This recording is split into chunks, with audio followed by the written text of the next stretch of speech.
Welcome, Tales from the Cassette. We are back with another episode. We believe this is episode 10, if we're counting, and we are. Big break for us. So I'm Jeff Beach. Joey Graves. And we are going to, for some people, we're gonna go deep tonight. We're gonna talk about Vinnie Vincent. Who is? Tell me who Vinnie Vincent is. Well, Vinnie Vincent was the guitarist that took Ace Frehley's role in Kiss. Mm-hmm. And he was in makeup originally, and then he came out of makeup during the Lick It Up era, and he lasted a whopping one album and was kind of swiftly 1.5 shown the door. So yeah. And then he released what some would say are some of the best hard rock albums in the 80s, in 86 and 88. We were big fans. Vinnie is a prolific songwriter, great guitarist, probably guessing hard to get along with based on everything that you read. But we did review the Kiss Lick It Up album recently. He was the guitarist on that album, wrote a number of the songs, was a big part in that album being as good as it was. And he was also heavily involved in Creatures of the Night, the one before that. And quite the guitarist. And so we're going to talk about Vinnie, his life, his work in Kiss, and we're going to talk about his 2 solo albums. I can remember when that came out. The first solo album came out, Vinnie Vincent Invasion, in 86. I had that album. My parents hated it. It was a unique album. Yes. I can see why older people would not, catch on to it. They were not fans, and so all right. Well, let's get started. We'll talk about Vinnie. So Vinnie Vincent. As I was doing my research, I was quite interested that he worked with so many different types of artists before he actually got into the rock bands. And one being that he was a staff songwriter for Happy Days. I didn't know that until today. Joni Loves Chachi, actually. It says both on was it both? Okay, yeah, all right. It was both. Yeah. So it says that he was writing in the Cunningham's kitchen table on the set. So there's got to be a picture somewhere. His big break, how we know him, is that he was introduced to Gene Simmons and Paul Stanley after the album The Elder, and was heavily involved in Kiss making their comeback, their final album in makeup, Creatures of the Night, which we talked about in the past, how good that is.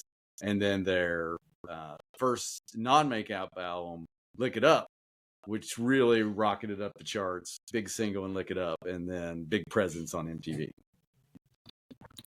Well, I am one of those that believe Vinnie was a better songwriter than he was a guitarist. I really didn't care much for his, I guess what Gene or Paul would say, bumblebee. Yes. Guitar solos and such. Yep. But his songwriting really got me. The lyrics, the melodies, the hookiness, how those songs just hook you. And he's a talented dude, or whatever he is nowadays, but he's a great talent. Great talent. Unfortunately, I believe mental health issues have played a role in his demise, really. Yeah, I agree. So he played big role on Creatures of the Night. Played with Kiss some after that. Big role in Lick It Up, and then really wore out his welcome. He did he did make up a bit and wrote some of the songs on Revenge. About, what was that, 7-8 years later. And good songs. That was a great album. Better than, coming back after Hot in the Shade and Crazy Nights, which, many people aren't super thrilled with. Though we are going to review Hot in the Shade one day. That'd be a great one to talk about. But he had a great start in Kiss, and so of course, us being big fans of him, knew of him, especially from the Lick It Up days. There wasn't as much media information around as there is today to know how much he was involved after Ace Frehley left, and his stint with the band at that time and Makeup Still, and how much he was writing with them. And so, but he was always showing up in the rock magazines and talking about, he was going to form bands and he was going to release albums. Well, finally, in '86, he did that. And before we move on to that, you want to touch any more on his Kiss days? No, I would say his songwriting certainly played a part in the resurrection. Not only taking the makeup off, but his songwriting also helped with the resurrection of Kiss. And even Paul and Gene, with their differences with Vinnie, they asked him back, to write again. So that just tells you how much even they thought he was a good songwriter. Yeah, it was interesting. I thought I got that. So after Lick It Up, or during Lick It Up, so he wrote a bunch of stuff, and he had a bunch of other things as well. It sure sounded like he sort of was writing for another Kiss album, thinking he might get a chance again. Even as he was, obviously by a lot of people out the door. Which I think a number of those songs, I think I saw the number 6 songs that he had originally started writing for Kiss showed up on his first album. Yes. Yeah. Which, so sort of let's set the scene. So you had the 80s, you had a lot of stuff going on in the 80s. You had these rock bands that started to become very popular. I can remember distinctly a conversation that I had back in that day where someone that did not like rock music asked, why are all these rock bands, hair bands, becoming so popular? And it was true. I looked it up today. So I just pulled the year '86, which is when this album was released. And this first album got great reviews from music artists, but for rock bands that year. So that is the year Slippery When Wet was released from Bon Jovi. Look What the Cat Dragged In from Poison. Mm-hmm. The Final Countdown from Europe. Ozzy's Ultimate Sin came out that year. 5150 from Van Halen came out that year. Night Songs from Cinderella. It was, if you're watching MTV in that day, you were seeing a hair band on regular programming. Yeah, that's in addition to Tesla's album Mechanical Resonance came out that year as well. Plus, you had a whole bunch of other stuff. Rat had an album. Metallica's album Master of Puppets came out. So yeah, a whole bunch of stuff. And so it was a time of rock bands. It was very accepted at the time. And so that year is when Vinnie Vincent Invasion album came out. So with quite the personnel. Yeah, along with Bobby Rock and Dana Strum, a former Journey singer, Robert Fleischman. Robert Fleischman on Journey album right back here. Yep. Recorded the album with Vinnie. Yes. So unfortunately, soon thereafter, I think they also parted ways. Yes. Yeah, it didn't sound like I couldn't tell if there was a tour at all with this album. But there was a video that was done for Boys Are Gonna Rock. And from the notes I read, Mark Slaughter is in that video, right, lip syncing to Robert Fleischman's sing. And there was a lawsuit that Robert Fleischman won because of Mark Slaughter lip syncing his vocals. His vocals, yes. So, so for those that don't know, Dana Strum, Mark Slaughter, the names you're hearing went on to form Slaughter around the late 80s, around 1990 or so. So this is the sort of the formation of that. But let's talk about that first album.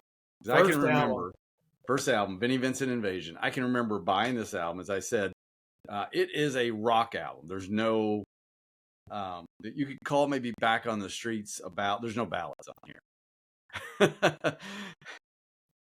Back on the Streets, I guess, is about the soft as they on the album, softest song on that album. Yep.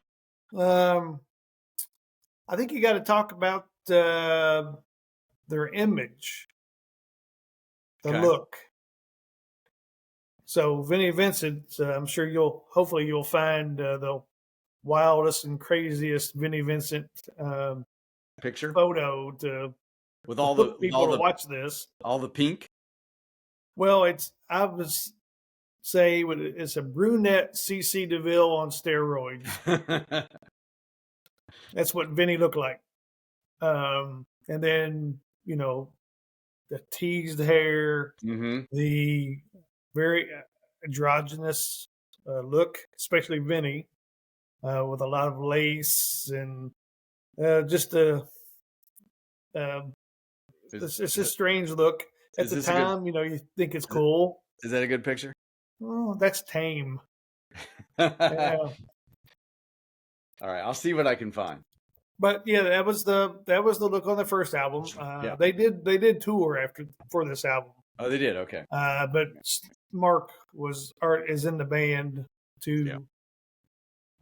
If you hear Vinnie Vincent tell the story, it's because he wanted a different singer, not Mark Slaughter, but the record company was pushing him to tour, and Vinnie selected Mark Slaughter. And Vinnie will say that he never was happy with that choice. Yeah. Mark was like 21 years old. Was actually a guitarist from Las Vegas, and was not really a front man, but he would, here you go, you thrown into the pool and you either sink or swim, and I think he's done pretty well for himself. Yeah. But they did tour. So the first album opens up with "Boys Gonna Rock." Boys Gonna Rock. Yeah. So and that was the video. Yeah, that was the video. Which is probably it's not my favorite song on the album. No, it's okay. And again, I'm one of those. I prefer All Systems Go, the second album, over the first album. Second album is much more produced, I guess you could say. Yes. In this album. I do find it interesting. Real quick though, we were talking about this recognized. This was Kerrang, which was popular magazine back in the day. This was in their top 100 of the metal albums of all time at that time. One publication called it the second greatest heavy metal album of the 80s up till that time, only behind Appetite for Destruction for Guns N' Roses.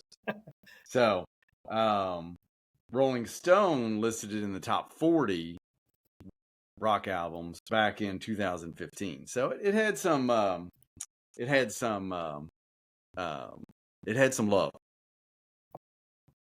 it deserves some love. Yeah. But I think Vinnie improved on the second album as a guitarist and a songwriter.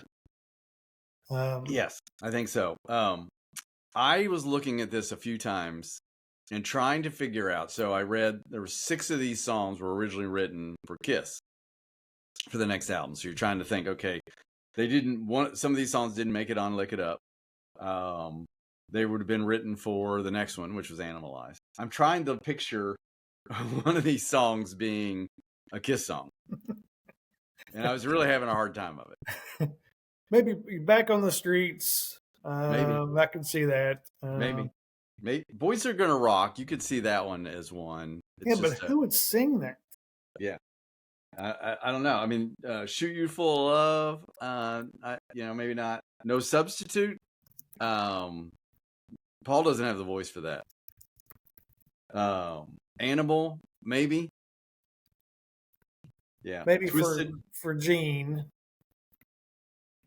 But even then, it's like. Yeah. I Want to Be Your Victim. Yeah. Baby O, they don't have a singer for that. So I couldn't picture. So it'd have been interesting to see if these, how these would have done. But yeah, Back in the Streets was written early on by Vinnie, and just didn't get used up until later.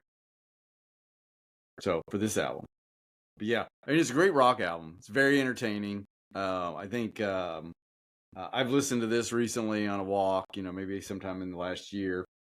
But it is, straight hard rock, with songs like Do You Want to Make Love? I Want to Be Your Victim, Shoot You Full of Love. Yeah. It is tying well into the hard rock fans, boys from the 80s. The mid 80s. I mean, it's that was what the mid 80s were. A snapshot of 1986. Yeah. So, and as I said, I played this a lot. I can remember I had the cassette tape for this thing. It was very entertaining. All the songs were well written. It is, but it is hard. It's hard playing, fast songs. But it was, by listening to this, made you, if you're a Vinnie fan and you're thinking, okay, Vinnie's one of the best songwriters that come out of Kiss, you were very excited for what can happen down the road, because this is his debut album. You're like, wow, this is awesome. And again, we were 16 years old. Mm-hmm. And these lyrics, to a 16-year-old boy, they're awesome. They're, Shoot You Full of Love. I mean, what's that mean? What does that mean? Yeah. What does that mean? And that's where his lyrics, there are a lot of sexual connotations in his lyrics, and obviously, but the lyrics, his lyrics have always touched me, and kind of that's what sticks in my mind when I think of Vinnie Vincent, is the lyric writing, all the way to Unholy. I mean, some of the lyrics in Unholy are just really, really good, and they're not sexual at all, but you can tell that Vinnie wrote those lyrics. Yeah, it's very good. He had some success there. He toured. I don't remember the video. I know there is video that we just talked about, but I don't remember seeing it. I didn't look it up. You did not? You've never seen Boys Are Gonna Rock video? I don't know that I have. Maybe I saw it back in the day. you gotta look it up. Okay. Oh, it is a. I don't know. It's a train wreck. Okay. I mean, it's a very, very strange video. Of course, Mark is, lip syncing, but it's an odd video, man. Just you need to take the 4 minutes and watch that video. Okay, I will plan on doing that. Yeah, so that's a good album. So I think we all really love that. So, and sort of as it was in those days, it was a couple years before you get anything new. And so what's your favorite song on the first one? First one. Hold on, I'm gonna sneeze and then I'll tell you. I would say Caught that on video. I would say I do like Back on the Streets. I do like that song. Probably my favorite song on here.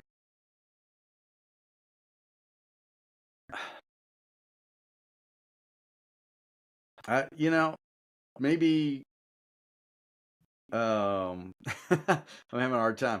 Maybe No Substitute or Baby O. Really? Yeah. Yeah. I was trying to think what I kind of would skip around to when I would listen to this. Boys Are Gonna Rock, I usually skip. Yeah. Twisted, it was okay. What about you? What's your favorite? I do like Back on the Streets. Mm-hmm. And I'll Shoot You Full of Love, and I Want to Be Your Victim.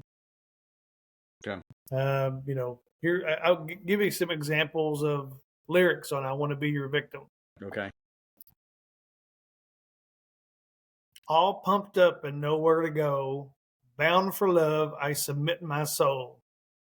Make me do my penance, make me pay the toll, suck my will, swallow the whole. Captured by the huntress, goddess of my flesh and all my dreams, spread me eagle, have no mercy, make me wreathe in ecstasy. I mean, yeah, that's cool for a 16-year-old. Those are some lyrics right there. Yeah, so. that's why it was so popular. It did finish in the charts that year at 64. So it had some sales. That was for the entire year. I mentioned, those were all the rock albums, so not counting everything else that was released in 86. So not bad. Not bad. It was a tough year. There was a lot of hair bands. That was a big thing going on because, in addition to the ones we mentioned, Dokken was out there and White Lion was out there. And there was a lot going on. So going back before Invasion, before Kiss. Mm-hmm. So, the song Tears from John Waite? Mm-hmm. Well, that's written by Vinnie Vincent. Oh, okay. And Adam Mitchell, who also appears on Kiss albums. Yes. Adam Mitchell is the person who introduced Vinnie to Paul and Gene. Yeah, I did see that. It's funny. There's not a lot of stuff, and maybe I'll just need to dig deeper. There's not a lot of stuff that shows you where Vinnie played in other stuff. Yeah. Yeah, I think he just wrote him and Adam Mitchell. Just, there's some other things he's played on, but Dan Hartman. Yeah, Dan Hartman. Yeah. Dan Hartman. Okay. So then we have the second album, May 17th, 1988. So 88. So 2 years later, this comes out. Everybody that's a fan of the first album is very excited. And we're getting ready to graduate. And All Systems Go comes out. I can't remember if anybody knew at the time they had switched singers. It didn't have the internet back then, so I can't remember if you knew that it was known that Fleischman was gone and Slaughter was in, and nobody knew who. I can't remember if back in the day, if you looked at the cassette or this, now the CD time frame, and go, Robert Fleischman, is that guy in Journey? I don't know that the connection would have been made, but so they did switch to a new singer here, Mark Slaughter, who eventually would be the front man for Slaughter, and came out with a new album. And if you listen to these two albums back to back, you can definitely tell the difference in the production. So this is the first album toned down. Mm-hmm. Their look in the videos have also taken a step back. Mm-hmm. I don't know if it's a sign of the times or they just wanted to connect with a different audience. This is a much better produced, written. This is a fantastic album. that I still go to this day to listen from beginning to end. Just a great album. Yeah, I think it's a good album as well. I think it really flows well too. I think a lot of the songs on the first album, again, good songs, but they're just, they kind of just are on the album. There's no flow from song to song. I think it's interesting when you listen to this one, how the songs almost, they just seem to fit together really well. You start out with Ashes to Ashes and how it starts. Of course, you got Dirty Rhythm, kind of going with the same theme from the first album. Love Kills, which I guess is about as much as you're going to get to a ballad, which is a great song. That time of year was a ballad. Yeah, that time of year as well. The great lyrics to those two songs, by the way. Mm-hmm. Great lyrics. Naughty Naughty, again, same theme from the first album. Heavy Pettin' is on here, followed by Ecstasy, followed by Deeper and Deeper. Again, teenage boys love the album, love the songs, love the lyrics. But you're right, it was good music. So it's funny. I don't think this album got any higher rankings than the first one did. 64. Yeah, ended up at 64. But the songs I think are definitely better, more playable. These songs, while they're still rock metal, still heavy, they would be more, I guess, radio friendly. Yeah, radio friendly. Of course, you had nothing against Robert, but Mark was he was eye candy. Mm-hmm. He was a beautiful guy. I mean, he was, and I think this is where the rift started between the other three and Vinnie. I believe what I've read or I've heard or watched. If you watch the video, it's a Vinnie Vincent Invasion featuring Mark Slaughter. Mm. So they're starting to sell Mark Slaughter and not Vinnie. Yes. And I'm sure Vinnie's ego at the time took a hit. I was in Kiss. I can I can climb mountains or whatever. Yeah. And that's where the riff started was with Mark Slaughter and his look, and the record company was trying to sell that look. I thought I did find it interesting. I mean, there was a little bit of co-writing on the first album. This one, all the tracks are listed to Vinnie Vincent. No other writers. So, which Bobby Rock, Dana Strum had been in the band since the beginning. So, it's 2+ years. They can write. Now Slaughter joined right when they went on tour after the other one. He can write. So yeah, I could see there's probably some issues going on. So again, go back to the lyrics. This is, you can see his growth as a musician and a lyricist. This is from Love Kills. You're a lifetime ago, but a memory away, and I'll love you till my resurrection day. Love kills, the fire's gone, dying embers still remain. So, poetry. I think so. Poetry. I do like the lyrics of this. The delivery from Mark. I have met Robert Fleischman, super guy, very, very nice guy.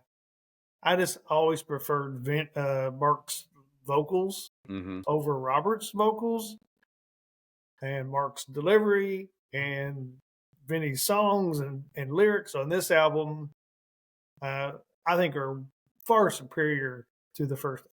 Yeah. Well, I agree with you. So, the two songs that were released and there's videos for them are Love Kills, That Time of Year. So what are your favorite songs on this album? Oh man. Love Kills. That Time of Year, Mm-hmm.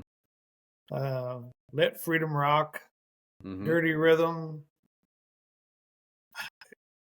Really, the whole album is good. Yeah.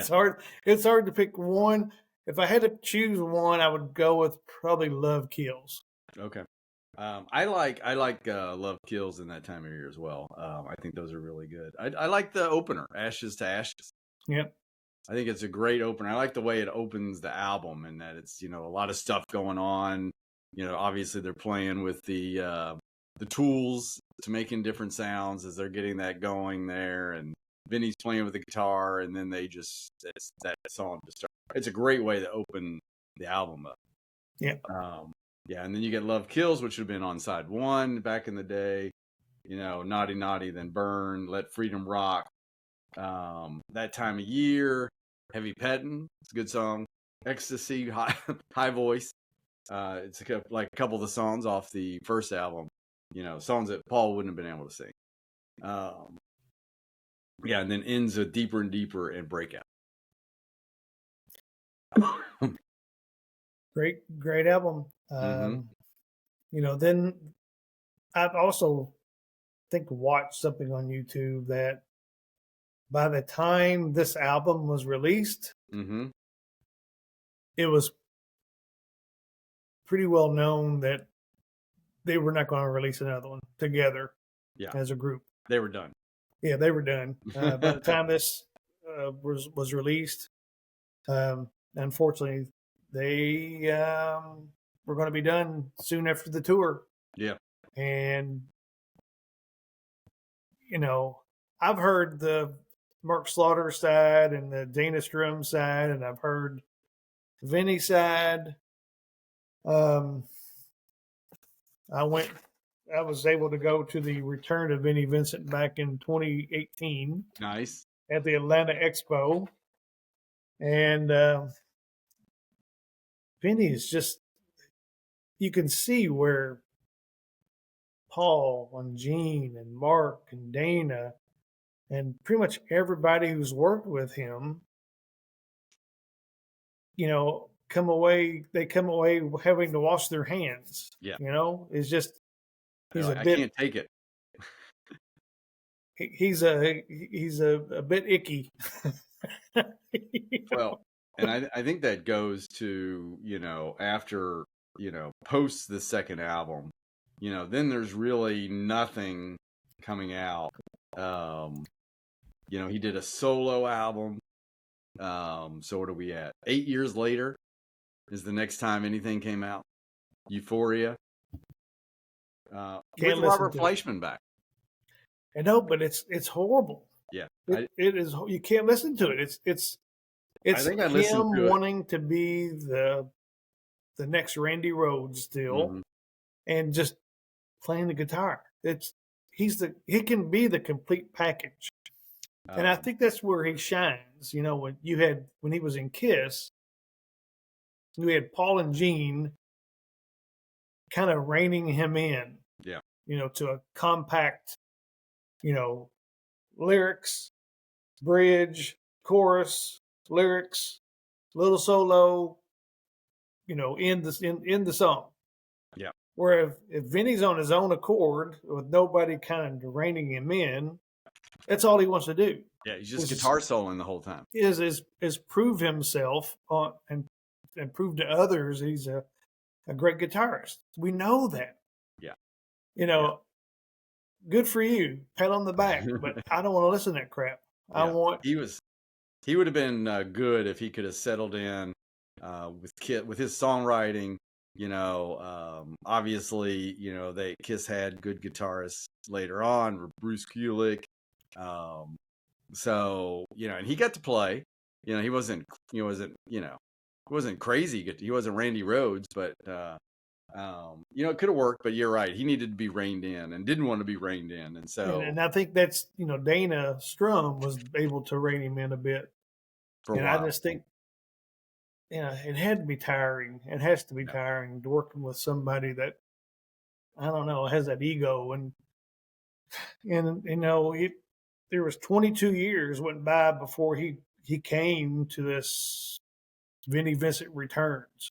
Yeah. And he was promising all these things are going to be released, and all these songs and albums, and he's you know, promised and in 23. I think we were promised an album, right? Yeah. Yeah. And here we are, 8 years later or 7 years later. Yeah. Nothing. Yeah. Nothing's come out. He's done a couple of listening parties in Nashville at a recording studio at $500 a pop. Yeah. The thing with Vinnie is you never know if he's going to show up or not. Yeah, you're right. I bought this ticket to this event in Atlanta. It was marketed as the return of Vinnie Vincent, but I had never been to Kiss Expo. I knew Bob Kulick was going to be there, Robert Fleischman, some other people that I wanted to be around and meet. And I was like, okay. I had free hotel points. Mm-hmm. It was a 3-hour drive, 4-hour drive. So what the heck? I loved, and Vinnie Vincent. He did show up. So did you ask him where the album is? Yeah. There was. It was. He's delusional.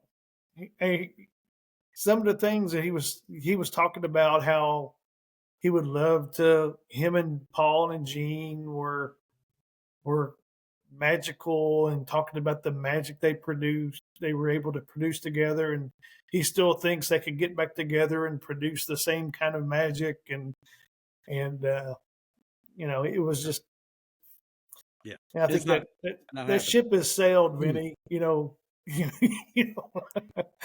Yeah, I don't know that we'll see anything from him. It's going to take somebody like a record company or that has like old recordings to just release it. I don't know that he'll ever get his act together. There were a lot of people thought 23 he was about to do something, and then that just came and passed. Yeah, he hired a lead singer called Faisal Smile, mm-hmm. a guy from Tennessee.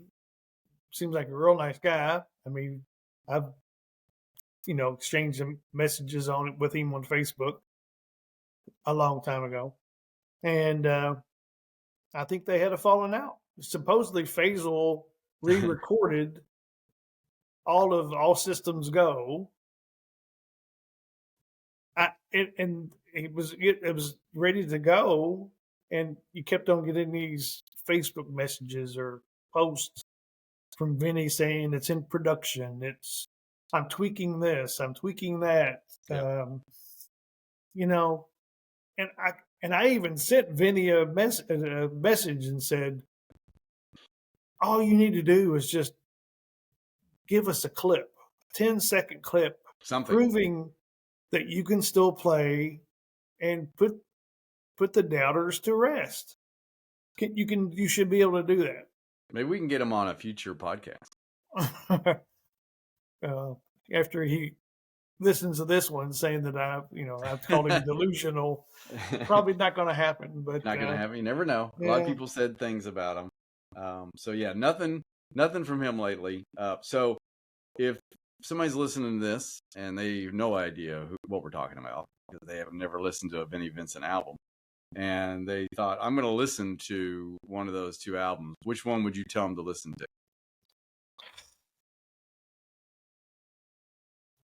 Listen to Vinnie Vincent Invasion for the shock factor, and listen to All Systems Go for quality. Yeah, I would say if you're not heavy metal, if you don't like Metallica, listen to the second one first. If you do like Metallica, then you could probably handle the first one first. Well, just imagine their look on the Vinnie Vincent Invasion, the big hair. Uh-huh. I believe they opened up for Iron Maiden. I was wondering who they would have opened for, because they definitely weren't on their own. Can you imagine that pairing? I don't. Yeah. Yeah. So Vinnie Vincent,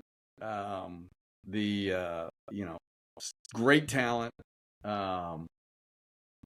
It could have been a lot more. Could have been. Yeah.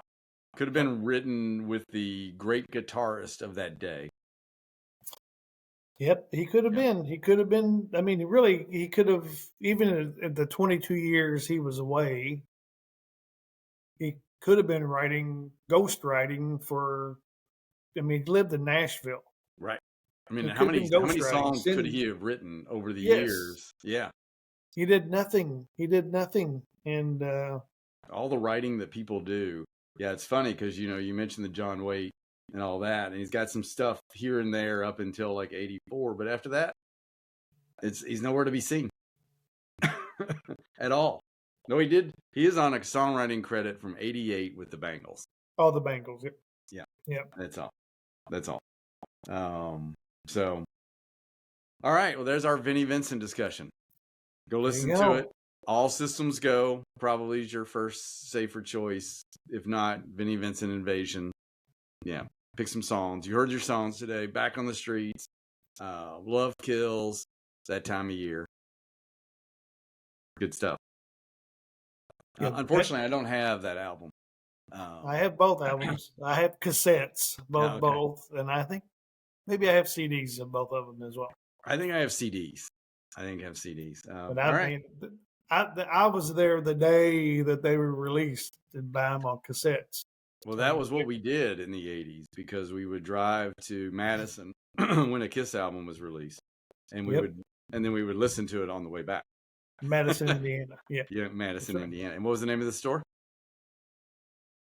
Terrapin Station. It was. Good job. Yes. So we drive over there, buy the album. We did that with Animalize. Did that with Asylum. Did that with Vinnie Vincent. Yeah. So, all right. So that's our 10th episode. Vinnie Vincent. We're as we talked about before, we're trying to do these a little more frequently. Hopefully you enjoyed Toto Isolation right there. Our last podcast. So I ran into somebody that listened to it and was quite impressed. Our next one, we exchanged text messages. We're going to give each other an album assignment. Is that what I understand? Yep. Do you know your album yet? Do I know the album I'm going to give to you? Uh-huh. Yes. You do? You want to tell me now, or you want to tell? I mean, we're going to try to do this in the next week, so tell me the album. Let's see. Hang on. I know the album. I'm going to make sure I got to know the name of the actual name of the album. Okay. Know the band. This is going deep, I'm afraid. No. You're going to enjoy it. Okay. You'll be fine. Don't worry about it.